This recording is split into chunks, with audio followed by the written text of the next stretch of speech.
Lyophilization is basically a vacuum freeze drying process used for drying pharmaceuticals as well as food.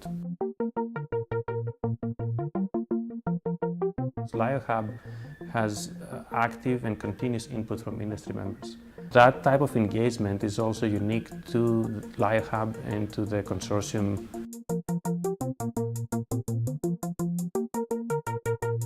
And so to have end users, equipment manufacturers, academics all talk about that together helps us get to the place that we're all in agreement about what are our targets for the next 5 to 10 years and how can we work together most efficiently to get there. So right now, running a lyophilizer is a little bit like baking cookies in your oven. You put vials, in the pharmaceutical industry case, into a lyophilizer, you close the door, you run the recipe, and when it's all done, you take the vials out and you're finished. That's different from other parts of the chemical process industry where things run continuously. Continuous manufacturing is much more efficient, and so we want to move lyo from this batch process, where it is now, to a more efficient, continuous process.